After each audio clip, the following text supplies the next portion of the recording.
संसद में आज भी हंगामे के आसार। छात्रों के लाठीचार्ज के मुद्दे पर संसद में हंगामा। चढ़ावा चोरी पर जांच की मांग लगातार विपक्ष की ओर से की जा रही है। आपको मालूम है कि संसद का ये मॉनसून सत्र इस बार हंगामेदार रहा है और आज भी हंगामा होने के पूरे आसार हैं। छात्रों के लाठीचार्ज के मुद्दे पर संसद में हंगामा।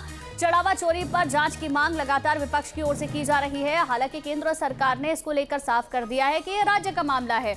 लोकसभा में जमकर हंगामा चल रहा है। सीधी तस्वीरें आपको दिखाते हैं। ओम बिरला क्या कुछ कह रहे हैं, सुनिए। अंतर्राष्ट्रीय युवा दिवस भी है और विश्व स्तर पर भारत के युवाओं ने शिक्षा, विज्ञान, अंतरिक्ष विज्ञान, टेक्नोलॉजी, उद्यमिता कई क्षेत्रों के अंदर विशेष पहचान बनाई है।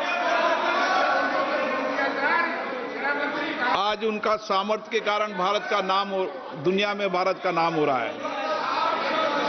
देश का युवा भी चाहता है कि उनके विषयों पर चर्चा हो, छात्रों पर चर्चा हो। सरकार ने भी सहमति दे दी है। गृह मंत्री जी भी अपने वक्तव्य को देने को तैयार हैं। चर्चा हो, अन्य मुद्दों पर भी चर्चा होगी। सत्ता पक्ष और प्रतिपक्ष दोनों सहमति बनाएं, विचारों को विमर्श करें। लोकतंत्र में आपस में सहमति बनती है। मेरा आप सबसे आग्रह, पुनः आग्रह, निवेदन है, देश की भावनाओं को समझना चाहिए। देश चाहता है संसद चले, संवाद हो, चर्चा हो और इसकी प्रतिष्ठा बनाने की जिम्मेदारी भी सामूहिक सबकी है। मेरा आपसे आग्रह रहता है हमेशा कि संसद की प्रतिष्ठा को मत गिरने दो।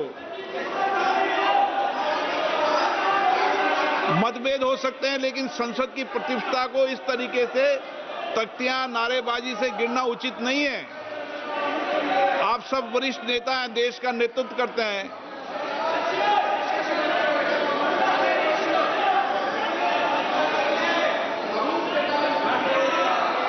बालू जी, आप सीनियर लीडर हैं। मैं आपको अपने विचारों को व्यक्त करने का अवसर दूंगा। मेरा मत है कि प्रश्नकाल चलने दें। प्रश्नकाल के बाद आपको अपने विचारों को अभिव्यक्त करने का अवसर पर्याप्त दूंगा। प्रश्नकाल में चलने दें। आप तख्तियां लेकर सदन पे बैठे अपनी अपनी सीट पे विराजें। आप सदन नहीं चलाना चाहते, मेरे बार बार आग्रह करने के बाद भी आप सदन में गतिरोध कर रहे हैं, ये लोकतंत्र के लिए उचित नहीं है। सदन की कार्रवाई आज 2 बजे तक के लिए स्थगित की जाती है। तो देखिए, लोकसभा की कार्यवाही 2 बजे तक के लिए स्थगित कर दी गई है। एक बार फिर से हंगामा देखने के लिए मिला है। प्रश्नकाल से पहले ही हंगामा विपक्ष की ओर से लगातार जारी है। कई सारे मुद्दे हैं जिनको विपक्ष उठा रहा है। लोकसभा की कार्यवाही एक बार फिर से स्थगित हो गई है। 2 बजे तक के लिए कार्यवाही को स्थगित किया गया है।